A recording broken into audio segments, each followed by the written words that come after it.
podcast where we watch Blu-rays and biscuits are no longer available for other people. Because they've been taken. Essentially what I'm doing with the tagline is I'm doing the Simpsons chalkboard gag. Okay. People are like that, weren't they? Yeah. Welcome to season 3. Welcome. I'm your host James, co-host Jade. Hello. And yeah, season 3. Here we go, new legacy. What do you think of that? Oh, we've not even had a break, have we? We've just gone straight in. Because I wanted to ride the wave of publicity. Oh, for Ghostbusters. For Ghostbusters. You know, the episodes where we talk about films that have just come out do better than the ones that haven't. Well, yeah, because people are interested in what those films are like. But as a me person, I need to warm up to that. So I thought, let's go Ghostbusters 1, Ghostbusters 2, Ghostbusters 3, Ghostbusters 4, as I will name them, and then do Frozen Empire. And then we're all caught up, and everyone's happy, and I'm happy, and you're happy, and everyone else is happy. Yeah, but are we thinking that we're missing out on something really important? Because we've got Dune out later on this week. Correct, but I've committed now. I see. There's no going back. That's the way it is. That's just the way it is. We could do an episode. Yeah, I mean, people might be interested in a cheeky Dune episode. Well, what do people like more? Did they like sand, or did they like ghosts? Most people, I think, like ghosts. But are people excited more for Dune or for Ghostbusters? I'd be interested to know. In this house... In this house, we know exactly what we're most excited for. It's the Ghostbusters. Yeah. Yeah. But in general, as a collective, what are people most excited about? Oh, Dune, absolutely. Dune. You think so? Yes. Well, it ain't Godzilla versus Kong, is it? Oh, no. Which we can no all one's agree. excited about Everyone can agree that looks like ass. It looks terrible. All the trailers look shocking. It looks like monkey nuts. Oh, we're going to go have to see that shit because of you. I know, yeah. It's my boy Godzilla. I gotta go see him. But this isn't any of that. This is Ghostbusters. G-Host. The first episode of season 3 of the Biscuits and Blurays Podcast. A new legacy. Very posh. Very posh. Yeah. Top, burn it up. Oh, you're such a twat. Oh. I love that. Fucking. Ugh. We're not doing Saltburn ever. Oh, I think we should. Nope. Oh, please. I'm not watching that again. You don't need to watch it again. I think I do. You want to watch it again. I don't want to watch it again. You do. I think that film was vile. Anyway, Ghostbusters. Yeah. 1984. Cast your mind back. Were you alive? No. Me neither. But cast your mind back to 1984. What a year. What a time. What a time to be alive. Mm-hmm. We had all the good stuff with 1984. Like what? Ghostbusters. Yes. The hit song by Ray Parker Jr. Yeah. Ghostbusters. Yes. Other than those two things, what else? Thatcher was in power. Oh, yeah. No milk for anyone. No Just sat milk there, for you. Sat there watching Ghostbusters milkless. No milk. Yeah. Ghostbusters though, what a vibe. I only saw this film last year. Yeah, and I'm surprised. Like, why? I always thought it looked corny as fuck. What?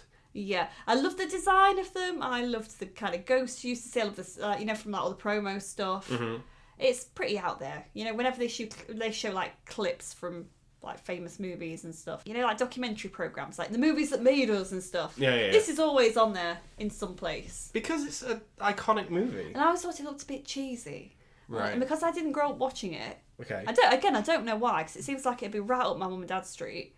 But no, never did. Was it right up your mum and dad's street? They never had it on like VHS or anything like that. I don't think I had it on VHS.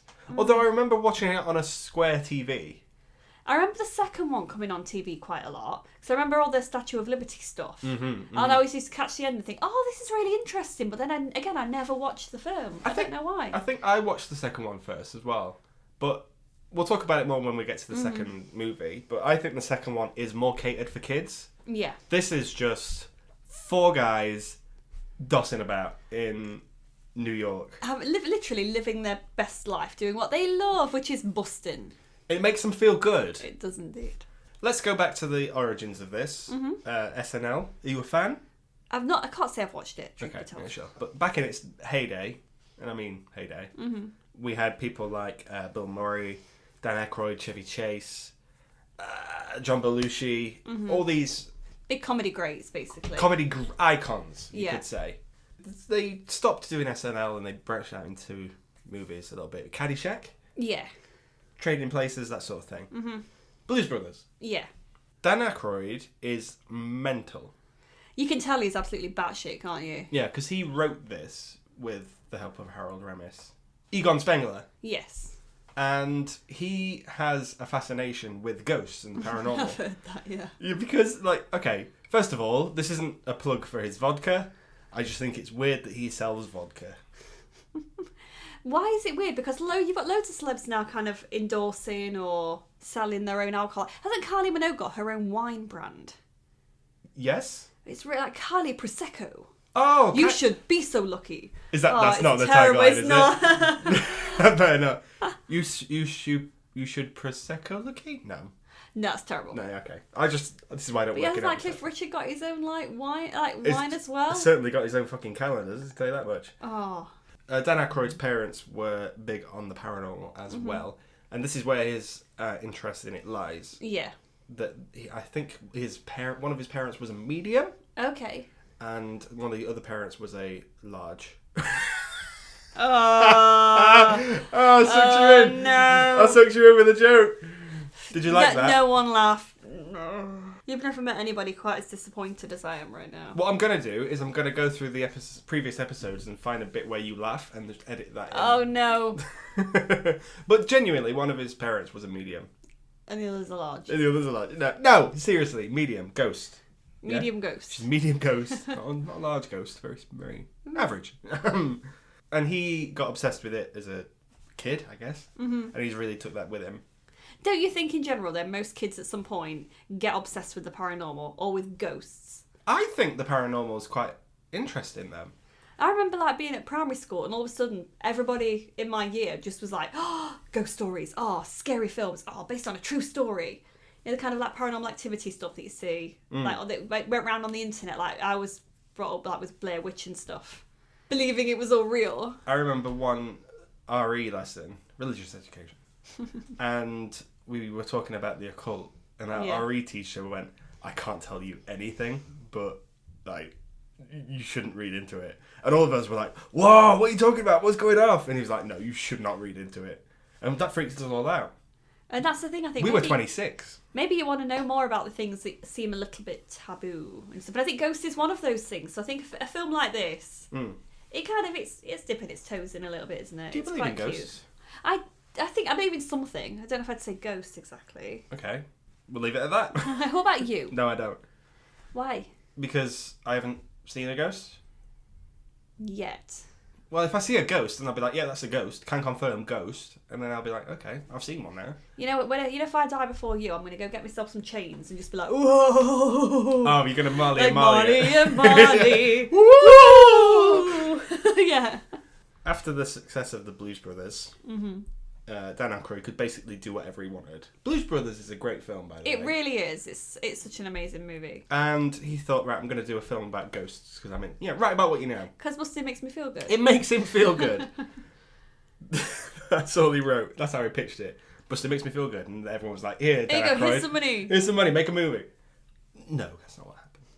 But he wrote a screenplay. Mm-hmm. And I'm taking this from many behind-the-scenes bits and pieces. But he wrote a film about ghosts and different parallel dimensions and other worlds and the great beyond and stuff. Yeah. And it was basically unmakeable. Back in 84, I think even now it would be unmakeable. Yeah. That's a bit out there. Mm-hmm. Harold Ramis, fresh off his success of Stripes. Have you seen the movie Stripes? I have not, no. I did not know a movie called Stripes existed, if I'm being honest. It's quite good. Okay. Bill Murray and Harold Ramis joined the army. Excellent. Hijinks ensues. I can't say I've seen a great deal of Murray films, if I'm being honest. Okay. Why? Do you not like it? Do you know what? Everything I've seen him in, he gives me the ultimate ick. Mm-hmm. He's such an ick guy. I don't know what it is about him. He just comes across as really smarmy and a bit creepy. I think that's his brand, though, isn't it? He's the kind of person that you'd be in a bar and he'd be like, ugh. You'd avoid him, wouldn't you? I'm not going to leave you alone. Oh, can you fuck off? I bought you a drink. It don't matter. You're still not getting anything. Yeah. Yeah, but I bought you a drink. I should be able to take you out. No. Oh, he's one of those people. You think in a creepy way? Yeah, he's really creepy. He's creepy in this, but we'll get to it. Oh, he is, yeah. Yeah.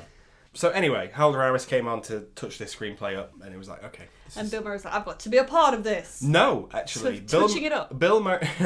Very good. Bill Murray was a holdout for many, many weeks. Mm-hmm. And he said, yeah, I'll do it. But Bill Murray is such a weird guy that if he says he'll do it, he might not be there. People don't know if he's going to turn up or not. It's quite unpredictable. Yeah. Do you know about his agent? Yeah. His agent is his answering machine. Yeah. And if you pitch a movie to him, he'll be like, okay, that's fine, I'll do that one. Mm-hmm. He's weird. Yeah, I think there was a lot more like weird, eccentric kind of celebrity stuff going about in the 80s that people just accepted and were like, oh yeah, that's how they are. I find it quite obnoxious.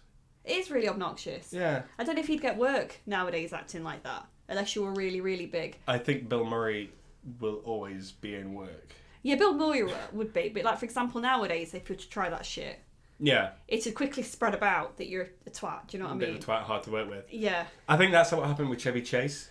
Yeah, I've heard that he's really hard to work with. He's a bit of a douchebag, yeah. I really struggled working with him. When did you work with Chevy Chase? I was going to, but I heard you were really bad. Oh, so you didn't? Oh, I'm sorry. And you know what? I believe it. More than ghosts. Damn it! Yeah! It was supposed to have Bill Murray in it. Mm-hmm. It was going to have Harold Ramis and John Belushi. That didn't happen. John Belushi passed away. He did. We'll mention him again in a second. But yeah, Dan Aykroyd and Eddie Murphy was supposed to be the main choice for Winston, the character of Winston. How do you think that film would have played out if Eddie Murphy was in this?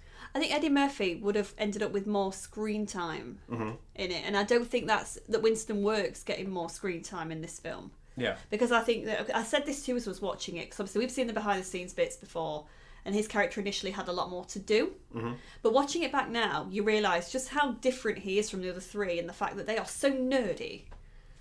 Do you know what I mean? Yeah. Like, he is way too cool to be acting with those three losers. He just wants a job. He just wants a job, and he literally could work anywhere. It's fabulous. Mm-hmm. But those three are just literally like the weirdos in a pub, like, ugh. We're science nerds. I've got something to tell you about ghosts, actually. Whereas kind of Winston's almost like the jock. He's cool. He is cool. He's really cool. He's too cool to be hanging with those three. So I think it makes more sense that he joins in a bit later when they need to expand and get another member of staff. Mm-hmm.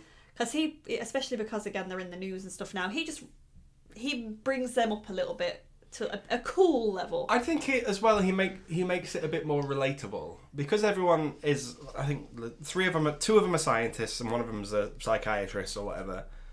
But Winston is just a guy off the street looking for a job. Mm-hmm. And that's our way in. It's like, oh, anyone could be a Ghostbuster. Yeah, I don't know the science shit, but I believe it's true. Yeah. All I gotta do is, like, point this thing at a ghost and pull the trigger, and then a ghost gets captured. Yeah, but my God, is he cool? He's cool. I think they're all cool in their own right. Are they though? Yes. Murray's not cool. Bill Murray's not cool. To be fair, he has some cool little one-liners. I'll give him that. Fine. Okay. I think this works with these four. Mm-hmm. I don't think it could be anyone else. No, they all fit with their part they need to play really well. Bill Murray's good at what he does. It's been described that Dan Aykroyd is the heart of the Ghostbusters. Yeah, he is. Whereas Harold Ramis is the brain. Yeah. And I think that's a good analogy. And then Bill Murray's there, and Ernie Hudson's also there. Yeah. What a team. But it had to be these people. Yeah, it did. This film would work in a different cast, but not as well. No, I don't think it would do. And again, I think that not having Murphy in it, I think benefits the film. He would have sucked all the screen time, I think. Yeah, I'm trying to think as well how old he is compared to the other guys. Wouldn't it be a lot younger? He would have been Beverly Hills Cop age. Yeah, I think he'd have just stuck out way too much. I think Winston, as he is now, he looks like, even though he's a bit too cool to join the group, he still fits. He fits in. He fits the mold. He fits in, don't you mean? He's perfect. What I don't think fits in is that all these people are on a university campus. Yeah, I know what you mean. That's a bit weird. Like strange. Yeah. But if there's something strange in your neighbourhood, who are you going to call? So, Ghostbusters! Exactly, yeah. Directed by Ivan Reitman. Have you seen any of his other films? I like what? Ghostbusters 2. Again, I've seen bits of it on TV. Have you seen the Uma Thurman movie, My Super Ex-Girlfriend? Oh, shit. Oh, come on! Oh, it was terrible. Come on! Oh, no. Yeah, the film's not great. Uma Thurman's great in that film, though. She's good in everything. She's fabulous. Correct. Who else have we got here? Sigourney Weaver. Mm-hmm. What do you... why is she here? Didn't she just want to do this? I think I read think somewhere. She was riding way high off Aliens at this point. And because weren't they like amazed that she wanted to do it? They were like, "What? We got Weaver. We've got Weaver. How the fuck have we done that?" Yeah, she just wanted to do it because it was fun. I think she brings a bit of credibility to it. Yeah, I'd say so. Not saying anything against everyone else in this, but Weaver, like Sigourney Weaver. Yeah, because this film it gets goofy and it gets silly, and I think that she does bring a bit more because she's a great actress. Mm-hmm. She's really putting in those acting chops. Yeah, Second City's own Rick Moranis is in this. Oh my god, and I love him so much. Well, it almost wasn't him. It was almost John Candy.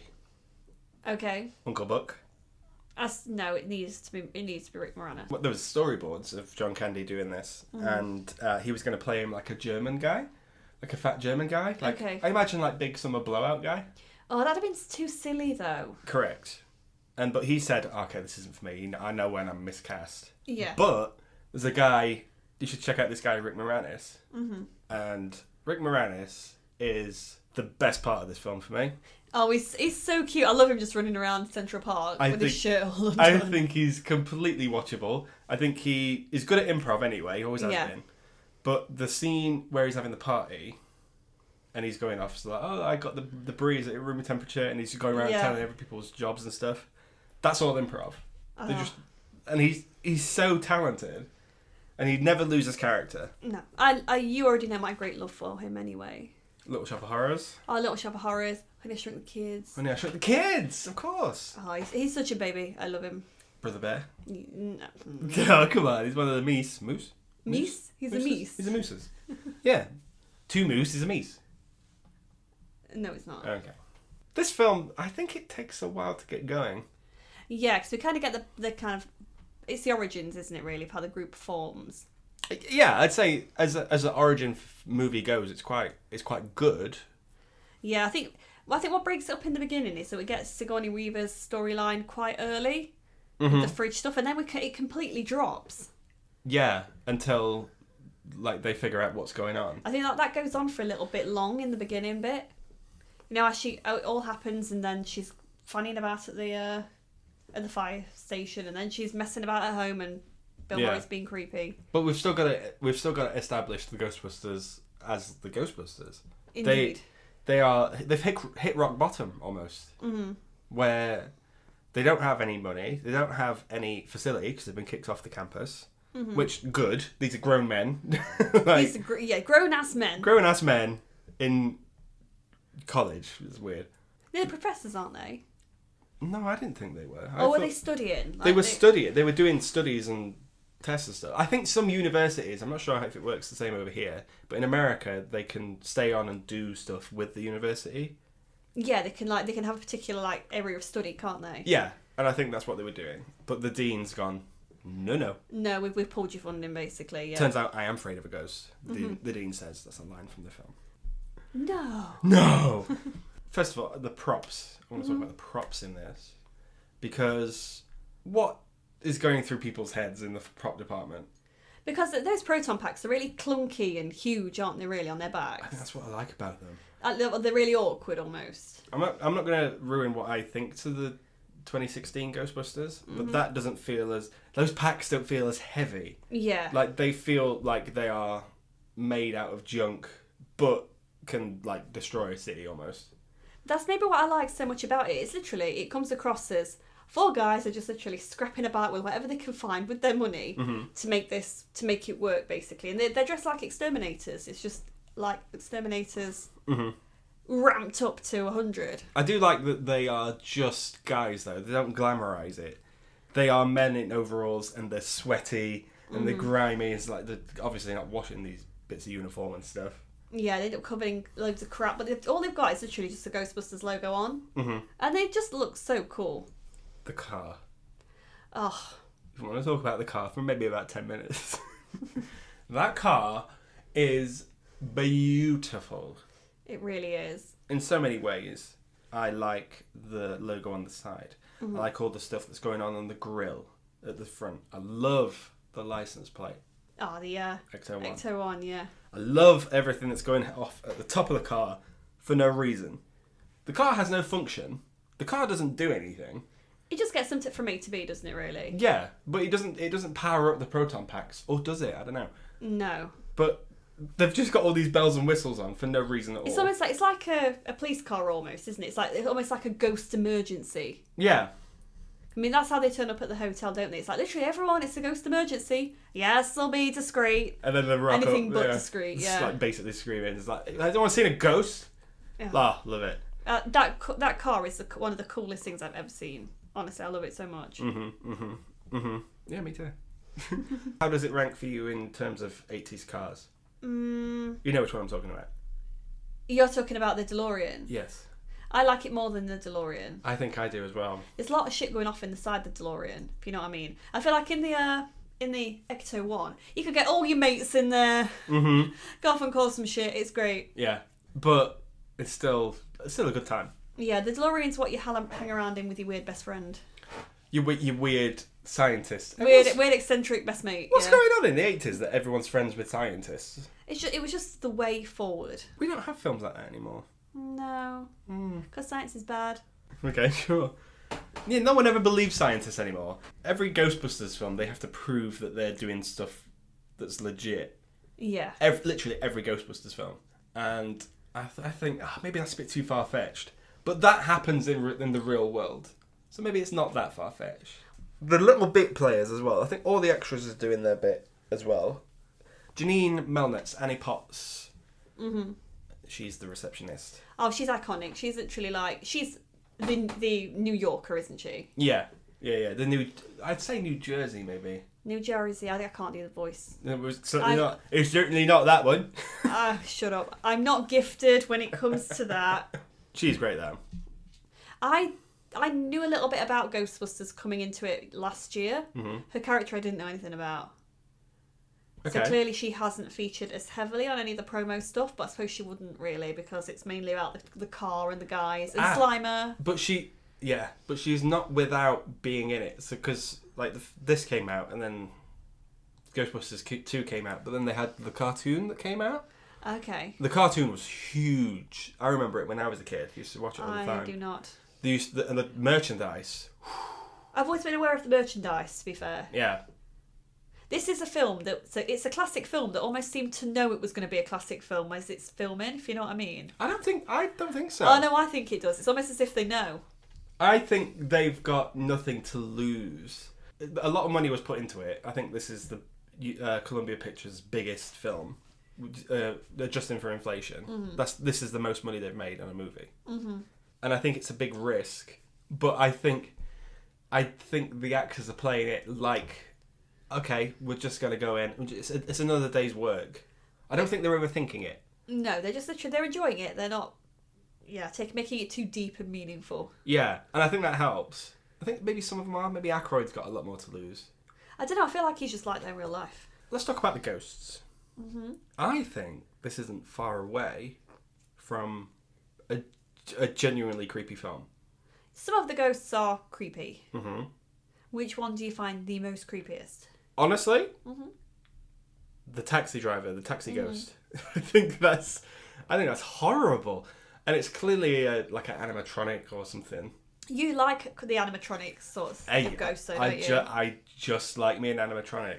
I like a grotesque thing.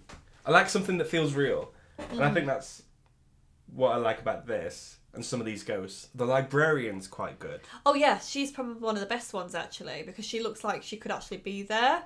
It doesn't look as CGI-y as some of the others do. Yeah. I think the visual effects in this, some of them hold up. Obviously some of them don't because it's the 80s.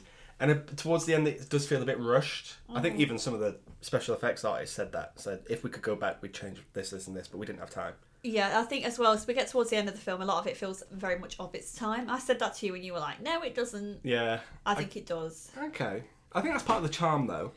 Yeah, but I don't remember the film for that bit. I don't know why I block it out mentally. Okay. But going back to the librarian ghost, when she's stood there floating, reading a book, she feels like a painting, almost. Yeah. It feels a bit theatrical. It doesn't feel A bit Woman in Blackish. I don't see the Woman in Black as much, but I know that source material a bit more than you do. Okay. I know what you mean. In terms of how she looks, I think most of the ghosts in this look a bit too cartoony. Mm-hmm. And obviously that gets like kind of blown up in the next one, and then the other ones. But as a ghost, that librarian is genuinely creepy. Yeah, because she could be literally as well a old human being who died. Mm-hmm. Died in the library, yeah. Whereas, like, who the fuck is Slimer? Okay, I'm glad you brought Slimer up. Slimer he wasn't the icon he is now back then. But he is an icon. He is an icon. I think the second one had a lot to do with that as well, and the cartoon. Yeah. He's a face. Well, I'd say he's mostly a face. Well, he looks like a bogey, doesn't he? And kids like that. John Belushi, we talked about before. Mm-hmm. He was supposed to be in this. Good mates with Dan Aykroyd, but obviously passed away. Dan Aykroyd and Ivan Reitman and stuff said, okay, we want Slimer to look like John Belushi. And the people making the Slimer puppet or whatever, they were like, we don't have time to do this, so they just made it up and presented it like this. And they said, is that okay? And then they went, yep, that's great, that looks just like him. What an insult to John Belushi. Oh, but I bet he'd love it though. He'd be like, yeah. He would though, yeah. Just shoving hot dogs into his face. I like it when he's drinking that wine and it's all just falling down on Yeah. I like the effects of Slimer. We could tell that someone's behind him doing the arms. Yeah. But it looks great. But like, I don't understand this world of ghosts then.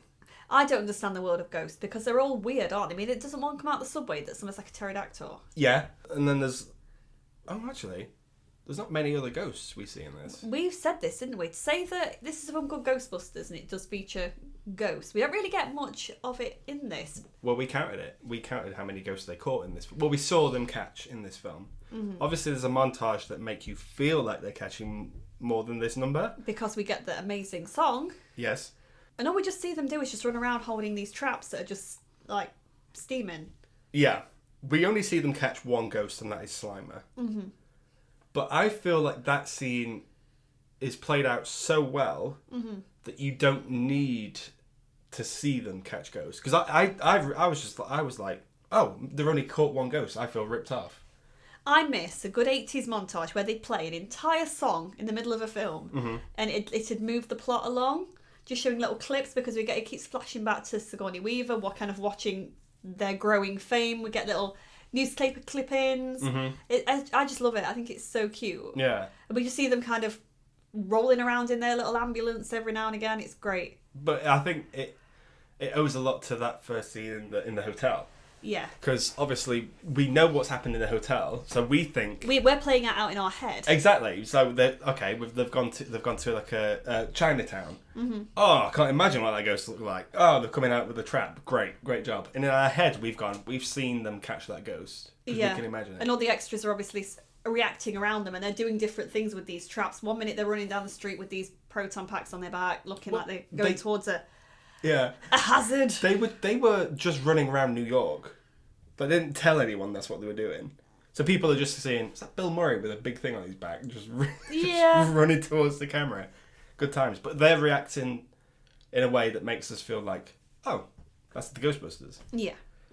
It's all good. It is. I think it really lends itself to it. But I love that scene in the hotel when they catch Slimer. And they just keep fucking it up more and more and more. I think it's so chaotic. From as soon as they get in the lift. Yeah. I think that scene from there to the end of the montage, gold. Mm-hmm. Because obviously they've not tested it, so they have to test it, and they test it wrong, and they nearly kill a poor cleaning lady. Yeah. And then they split up, and the bit where Slimer's at the end of the hallway, that's great. And Slimer's pulling the trolley behind him and stuff. He acts a little bit like a dog, doesn't he? Yes. I find him quite cute. You think he's cute? I think he's quite sweet. I like it when they shoot at him and he just somersaults out of them. Yeah, he's like, bye. It's great. What do you think to the main villain in this? Do you want me to be completely honest? Always. Boring. Really? Yeah. I like the premise of them running around New York trying to catch these random ghosts. Uh-huh. The stuff with I'm the gatekeeper. I'm the keymaster. That to me is silly. I disagree. And they turn into those stupid fucking dogs, which are very clearly weird puppet things. That don't look scary. I don't think they look that cool, sorry. And then when we do see the big bad, I think she's very of her time. I get she's trying to be androgynous. Completely understand that, love that. But it is still very 80s. And I don't think that's aged particularly well. I think it's a bit Man Who Fell to Earth. Yeah. And that's fine. It works for them. I still think it looks great. I think it's definitely a look, but I think it's ages the film because it does make it very 80s. I see what you're getting at. I respectfully disagree. Well, you're incorrect. I said respectfully, but I can take that respect away. I'm trying to think who else it reminds me of. Is it Breaking Glass? It reminds me of. What's Breaking Glass? Oh, that's another movie very very 80s of its time. Okay. It gives me that kind of vibe. Does it make you think of 80s Dune? Yeah. Now I see where you're coming from. Yeah. Yeah. So I can't not see that. So as soon as I see that, as soon as we get into that bit, it loses some of its timeless quality for me. Mm-hmm. If you know what I mean. I do know what you mean, yeah. I can appreciate where you're coming from. I mean, I like the whole build-up. I think that the Sigourney Weaver, Rick Moranis stuff is great. I think they really sell it then. They really sell the kind of change in character. I think it's quite scary. You know, the bit with the hands coming out of the chair? Mm-hmm. That's quite an effective scare. I think when he's chasing him around Central Park, I also think that's quite creepy as well. You know, when he's trying to get to outrun it. And he's genuinely screaming. Yeah. Poor guy. And no one helps him, by the way. New York. No. New York in the 80s. New York now. New York always. But yeah, I think that bit is creepy. But when these two actors, Rick Moranis and Sigourney Weaver, are given those bits to do, they're 100%. They sell both types of character really, really well. And I think it works as well that they're both opposites. Yeah. It could have been... I think maybe the 80s archetype would have been the man is the playboy, and then the woman's a bit clumsy. Why did you look all Fonz-like then? Exactly, Fonz-esque. But I think it's good that they flip it. Yeah. And the gatekeeper and the keymaster are who they are. Mm-hmm. And I could listen to Rick Moranis talk about all that stuff all day. Yeah. Is he making it up? Yes. But I don't know. It could be. It's fabulous though. Just his conviction in how he talks. It's like, yeah, I believe everything you say. Rick. Absolutely. Maybe he was possessed by... I like to think he was. Rick Moranis can just do that though. He just be like that. We love you, Rick Moranis. He's such a good icon. What a guy. One thing we can agree on in this finale, and we agree on in most films actually, from the 80s and 70s and stuff, is the use of sets and matte paintings. Oh, I love this so much. Okay. I think it's because of our love of the theatre. I think it's probably a massive thing to do with this. So, I would hazard a guess anyway. Maybe, yeah. A matte painting, for anyone who doesn't know, is where they have a set of a certain size. It's not a painting called matte. You're funny. You're so funny. I'm going to edit in the bit of me laughing now just to make it look good. Shut up. It's a set of a certain size, but to make it look bigger or to do any sort of effect where it's like a zoom out of a city or something. Yeah. That set is still used, but on a smaller scale, and then the rest of the background is painted in, and there's a slot left for the set to go. Mm-hmm. I can't describe it any better than that in my head. Yeah. I know you know what I mean. Mm-hmm. I want people to know what I mean. Everybody, go and look up on Google. Matte painting. It's not a painting called matte. Okay, great. But the sets are great in the latter half. I will always prefer a set and practical effects to CGI. Always. Do you think it's because of the time this came out? We're post Star Wars at this point. Mm-hmm. Obviously, like the proton packs and stuff, they look really good and effective. Mm-hmm. The ghosts coming out of the building and out of the firehouse, going towards wherever they're going in New York, they look well crap. After the EPA's been in? Yeah. Okay. They just literally... EPA! They basically just look... it just looks like streaks of purple just going everywhere. I could have done that on paint. Go on then. Well, I'll do it right now. Do it right now. This is where the Tony Hart bit of the show. Kate doing it via paint. Yeah. I see what you mean, but I think, again, but with those effects looking the way they do, I think it owes a lot to the sound design as well. Because those proton packs turning on is such a great noise. That turns you on ever so slightly. Oh, it sorts me out. Like, oh, in my ear holes. Ear hole. But then the sound of that stream coming out as well. Oh my God. You like the sound of this movie. I like the sound of this movie. But the sets, obviously the set of the firehouse. Mm-hmm. Love that. Oh, what an iconic set. I never noticed before, but I like that you did a bit around the top of the building at the end fighting Gozer. You can tell that it's a backdrop behind them. Oh yeah, you can. I never noticed that before. Until I said to you, don't you just love a backdrop? And you were like, yeah! I was like, yeah, I do! Yeah, I love a backdrop. See, look, I noticed that second viewing. How many times have you seen this film? Like 1,000 times. Oh, pathetic. I buy into the magic of it though. You really do, don't you? I do. Oh, it's so cute. Whereas CGI sticks out like a sore thumb, but if I chuck a set on and I'm out painting, I can ignore any flaws. I love CGI that's done well. I don't like CGI that I feel like it's used as opposed to actually telling a good story. I think will always piss me off more. Yeah. I think the thing is as well with like matte paintings and stuff is the snob in me where I'd be like, I can appreciate the effort that's gone into that. Yeah, so much work will have gone. I mean, I get that work will also go into the designers that work on those graphic effects for both jobs for are movies. equally difficult, I'd argue. Mm-hmm. But there's a certain level of skill that's doing it by hand that really does it for you. Puts a rocket up my arse. Oh, beautiful. I'm like, yes, let's go. That's a matte painting. Yeah. Maybe that's why I like Star Wars so much. Maybe. The song. Mm-hmm. Ray Parker Jr. Do you know what? I think this is probably this is in my top 3 favourite 80s songs. This is in my top 3 favourite songs. Oh, this song is incredible.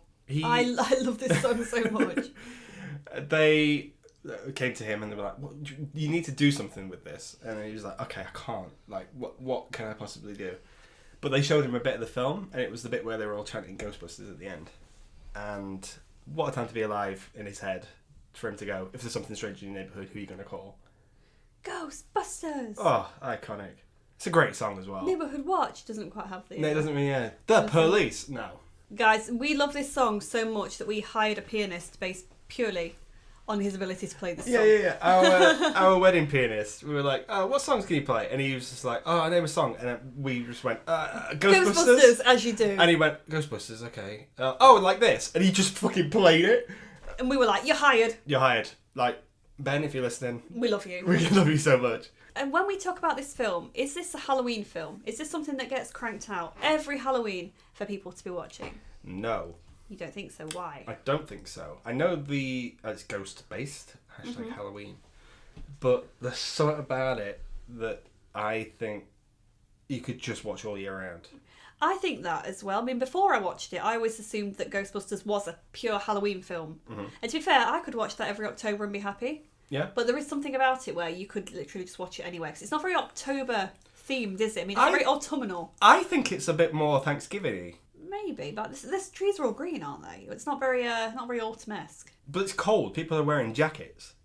Who knows? It could be early spring, guys. It could be spring. But that's where I'd watch it if I was an American. But obviously, I'm not. No, you are not. So I'm happy to watch this in it all year round. Because it's also a popular Halloween costume as well, isn't it? Oh, but it was always... I think it's a good costume, full stop, as well. It's quite easy. Yeah, you can just put a jumpsuit on and just tape some crap to your back, hoover to your back, and you're slap a Ghostbusters patch on, you're gold. Was it Henry Hoover on your back? Exactly, yeah. You ready? The film would be completely different if Henry Hoover was in this. Oh, it'd be so much better, I would wager. What? I've really got hiccups or indigestion or some shit.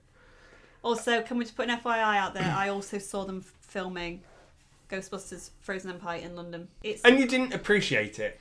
Because at the time I didn't know what I was watching being filmed. What do you mean? So you saw that car and you were like, I don't know what film that is. Well, the car wasn't there the first day. It was there the second day. Oh. So the first day when all the kind of cast and crew vans were there and everything. And we were just walking in the middle of it, not knowing where the fuck we were. Right. And then was like, oh, we're probably going to get in trouble because we shouldn't be here. Yeah. Did you sneak on set? We didn't know we were on set. Okay. I don't know how we got through it. Basically, there was all this stuff going off around Buckingham Palace. I think there was having some sort of like that parade thing. So there was loads of tourists out watching that. We didn't know tourists were also watching the set.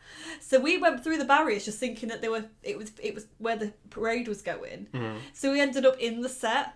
And was like, oh. Oh. Oh, no. So what you're telling me is you could appear in Ghostbusters Frozen I won't Empire. appear in anything, so I doubt there are any cameras rolling, but it was like, we are in the wrong place. So we quickly skedaddled on out of there. Get that Biscuits and Blurays co-host off the set. What the hell's she doing there? Ah, she's taking the biscuit. To be fair, I don't think I looked particularly touristy. I looked like I was walking with purpose, so they may have believed that I was. So you could They may have believed I was doing something, like I had a job. I could have been running for someone. Who knows? Yeah. But yeah. Great. And then the second day we saw that the car was there, and we were like, oh, they're filming Ghostbusters. Mm-hmm. I remember you telling me, and I was like, I'm mad. You were so jealous, weren't you? Well, yeah, this is fucking Ghostbusters. Oh, that was such a great time. Oh, I'm so sorry that you missed it. No, well. But no, everything about this is just so iconic. From the song to the look. Well, let's talk about the fact that this was not almost called Ghostbusters. No, it was nearly not, wasn't it? In the fucking, I don't know, 50s, there was a show called The Ghostbusters, or The Real Ghostbusters, or something. And obviously, people wrote this, Dan Aykroyd wrote this, not knowing anything about that show. Mm-hmm. But when it came to like the makers of the original Ghostbusters said, you can't do that. Yeah, they didn't want to give up the copyright to the title, did they? Yeah, you have to pay us so much or something. And then they said, okay, what can we do about this? So Sony said, okay, for now, go with Ghostbusters, but then film an alternative title called Ghost Breakers. And they would film in the scenes where they were chanting like, Ghostbusters, Ghostbusters. It was like, okay, reset, now say Ghost Breakers. And people were like, Ghost Breakers, Ghost Breakers. And it cost so much money for them to do that they were like, we can't do this, just pay them off. Mm-hmm. And some of the higher-ups owned... Yeah, wasn't there a lot of changing around between different studio heads at the time? And then eventually the person who wanted the copyright ended up the head of that company or something like that and was like, yeah, I'll do Ghostbusters for you, don't worry about it. Here's your 500... I don't think it was much money either, yeah. Next week we watched the making of kind of thing, didn't we? Yeah. And it kind of followed the whole trail of how the copyright went backwards and forwards and how the different executives like studio hopped and stuff. So it was quite fascinating. Really interesting, wasn't it? But I think that's a 80s thing. You don't get that anymore. Oh no, not really. Just a good time to be alive. What a time! Imagine it was called Ghost Breakers. How wank Ghost is that? Breakers. Like, what do you mean break? Also, what do you mean bust? Because no one ghost gets busted in this. Breaking makes me feel good. Doesn't have the same effect. It does if you are a kung fu master, I guess, or a demolition expert. Or you just like to drive. Breaking makes me feel good. Oh, very good. Okay. If you drive carefully, anyway, you don't break for shit. Excuse me. What? Do you appreciate... Actually, no, you told me you didn't appreciate the love story between Bill Murray and Sigourney Weaver. No, because it's tacked on to shit. I don't know how I feel about it. Oh, she seems like she cannot stand him in that beginning scene. Then she just catches it. She always seems to like him more watching him on the radio. Well, watching him on the radio. Listening to him on the radio and kind of watching him on TV get bigger and bigger. Yeah. Then all of a sudden he just lurks outside where she works. Yeah, which is weird. And she reacts to him in a way that's like, oh, fancy seeing you here. And she's all smiles all of a sudden. To be fair to him, he is there to do his job, but he pushes it a bit too much. Yeah, it's like, I'm coming to your house for a date. And she's like, oh, okay then. But then she seems to like it almost, that he's kind of chasing her. Like, oh yeah, I like the thrill of the chase. Yeah. Oh, catch me. But then that's it. They don't see each other again until the end of the film because she gets possessed. Yeah, she tries to fuck him and he's like, nope. I love Sigourney Weaver's reaction when she opens the door and she's like, are you the key master? Oh, and she's got all the wind on her and she's like, yeah, you're the key master. And then he's like, not that I know of. And she shuts the door, but the disappointment on her face is like, oh shit. I think that's great acting. Sigourney Weaver. I just love Sigourney Weaver. I could talk about her all day. Then he opens the door again and is like, yes. Yes. Yeah, he saves her life at the end, crossing the streams, yada yada. Get those stakes down, they're too high. Well, the stakes do it up there, they shouldn't be up there, they should be down here. They're too high. The kiss at the end is one of the most awkward kisses I've ever seen in my life. Did they dislike each other filming this? I don't know. I think at that point, when they're filming in front of everyone, the crowd and stuff, I don't think they're acting.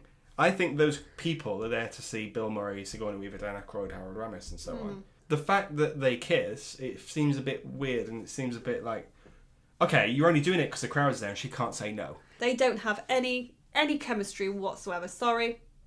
No. I think Sigourney Weaver makes it look like she's caring about his character more. But then he sort of does like a weird face with it as well, and he's like I've just been kissed by Sigourney Weaver. Oh, it's creepy. It is creepy. I think that is the creepiest bit of the film. He gives me the ick all the way through. No, I think the creepiest thing actually is when he's hitting on the high school student at the beginning, and he's like touching her arm and stuff. With the test with the cards. Yeah. Oh, it's so creepy. And it's like, to Dan Aykroyd, leave me for like an hour and a half. Yeah. Mate, you won't last that long. You'd have a heart attack and die. Yeah, I think that is weird. But I love I love Rick Moranis' line in this was like, who are you guys? And they say, we're the Ghostbusters. And the first question you can think of is, who does your taxes? That's great. Oh, he's so cute. Marshmallow Man. Right, okay. I didn't grow up watching this. Sure. So I always assumed that the Marshmallow Man was already a legitimate brand that they kind of took into the film. You know, a bit like promoting like Pepsi Cola. Yes. I thought it was a bit like that. I thought they were paid by a sweets company. Okay. To promote their like icon. I didn't know it was created for that film. I know it seems so stupid now, but growing up, because obviously it is a brand. I just assumed that was a legitimate like candy company. I also assumed. I think he's a mix of so many different characters. The Michelin Man. The Michelin Man and another guy. Mr. Burns thinks Homer Simpson looks like him at one point. Mr. Poppin' Fresh. Mr. Poppin' Fresh. I think, yeah. Or something along those lines, but I think it's a merging of two. I think isn't there a few different kind of logo or brand characters that have a similar kind of look to him? Yes. But the little sailor costume is so cute. He's a little sailor. He's in Sailor in New York and get this guy laid and he wouldn't have any trouble. And he looks cartoony enough, but he's actually quite terrifying. When he pulls an evil face, I feel that. Yeah. He's friendly and like cuddly. He's like the marshmallow. It's fine, but like he will kill you. He's there to destroy. He is a destroyer. Yes. If you had to pick who was going to destroy the city, who would you pick? And I think I know what you're going to say. I know me. It would be one of the Animaniacs. I think. I'm surprised you didn't say Godzilla. Well, why would I choose that? I haven't got a chance against Godzilla. At least with the Animaniacs, all I've got to do is smash an anvil on the head and they're done with. Yeah, they smash an anvil on you. Okay. What can I kill? Slug? A giant slug. Yeah, I could kill a slug. I could kill a giant slug. Just get loads of salt. Just throw salt at it. Yeah. Yeah. Like, get away! Yeah, because that's the thing. They're all told to kind of like, choose your destroyer. And they're like, I can't think of anything. And then Dan Aykroyd's like, oh my god. But the thing is, when someone says, don't think of anything, the first thing you do is think of something. Yeah. And you're like, oh shit. You'd be like Pink Elephants or something like that. Oh yeah, Dumbo. That's the insight into our relationship. We just say that all the time. We say that when we fall asleep, don't we? The fact about Walter Peck, he's the EPA guy. Quite a good villain, by the way. This man has no dick. Exactly. Dickless, yeah. Two facts about him. I find these facts compelling. When Ghostbusters came out, that actor, William Atherton, I think, couldn't walk down the street without being hurled abuse because everyone hated him. And he thought, this is bad. This is very bad for me. I think Die Hard, he's in Die Hard as well. He plays the member of the press. So I don't think he made those choices. Yeah. You know. And he was quite angry with the director. He was like, you've done this to me. I can't go anywhere. Yeah. At times have changed, he's warmed up to it, but I think it's so funny that he would walk down the street and people would yell, dickless. I hate that things like that happen to people. To actors, because all it shows is how good they are at their craft. Exactly. I think he's very good. It's a good choice as well. I think he's weird. Yeah, I know this is kind of on the same topic, but it made me go, what? So I watched the TV show 13 Reasons Why, which is a TV show about bullying. Yes. And how it causes a character to hurt themselves. Yes. Yeah, and other characters as well hurt themselves because of bullying. Okay. One of the characters in that, I think his character is called Bryn or something like that. I can't remember. Bryce. He's kind of like one of the main bullies in it who attacks people. But the actor himself is really nice. Mm-hmm. After that TV series came out, he's had so much abuse because people can't separate the character from who he is. And it's like, this is a show about bullying. And you're bullying the actor. Yeah. That has nothing to do. So people will never learn. And it really makes me mad. But it's that Friends episode where that woman thinks Dr. Drake is Joey. Yeah. It's similar to that, I guess. People just kind of get sucked up into... For some people, this is all they've got. You know what I mean? And like a show like 13 Reasons Why, I can see the appeal. They would go, oh, I know these people, they would think. Yeah, they can project their own bullies onto that person. Absolutely. So, but that's not the actor's fault. But they don't think of that. No, because the same thing happened with Twilight. At one point, people were shouting Edward and not Robert Pattinson at press events. And he was like, my name's Robert. He's Batman now. He's Batman. Great. Another fact about William Atherton, the bit where all the marshmallow gets dumped on his head. Mm-hmm. They used so many pounds of it.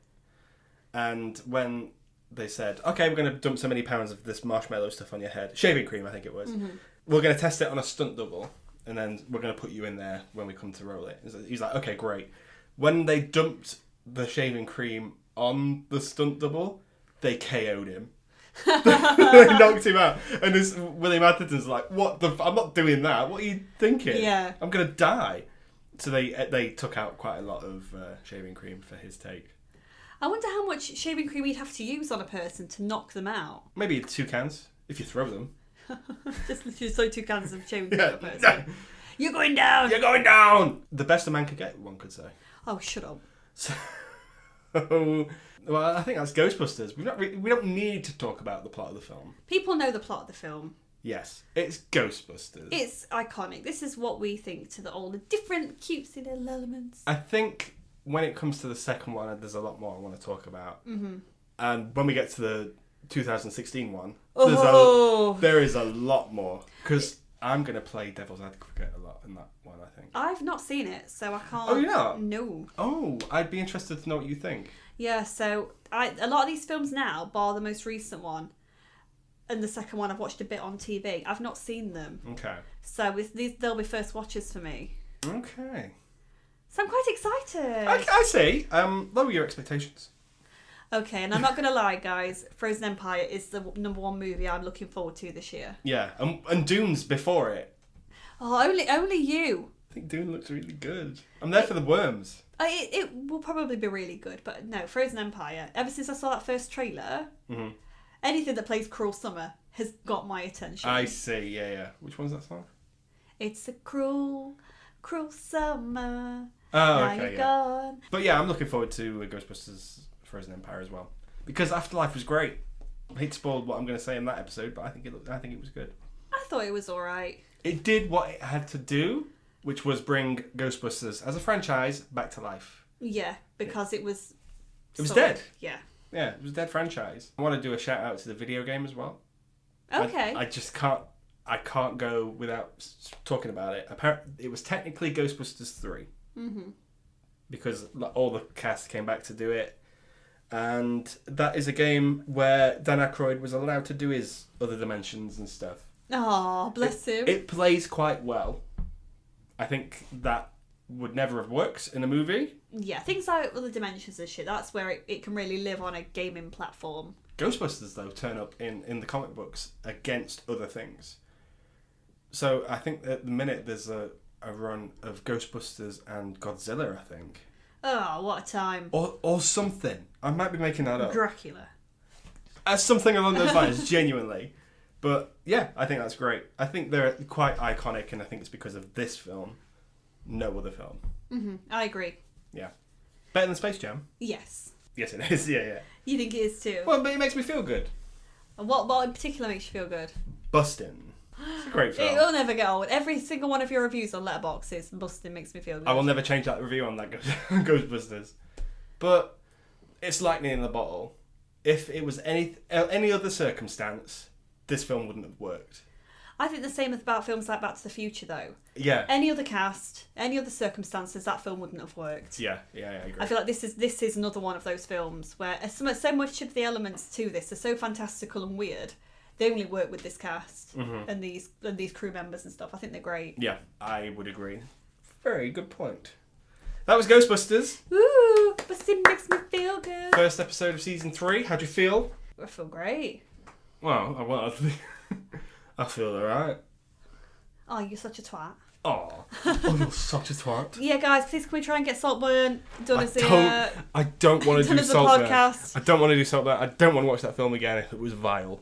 I can't stress that enough, guys. It was a horrible film. Well, then why is Murder on the Dance Floor playing all the time? On your Because playlist? if you go back in my playlists, that was there a few years ago. Genuinely, I caught that wave before this Saltburn shit. I think it's such a good film. You're wrong. I want to see what the listeners think. We're talking about Ghostbusters. What do you think of Ghostbusters, guys? I know, but I'm always thinking about what we can do next. Well, we're doing Ghostbusters 2 next. Oh, damn! You knew this. I don't want to. Beep, beep, beep, beep, beep. Thanks for listening, guys. That was Ghostbusters. Does it make you feel good? Does busting make you feel good? Do-do-do-do-do-do. Do-do-do-do-do. See you next week, guys. Bye!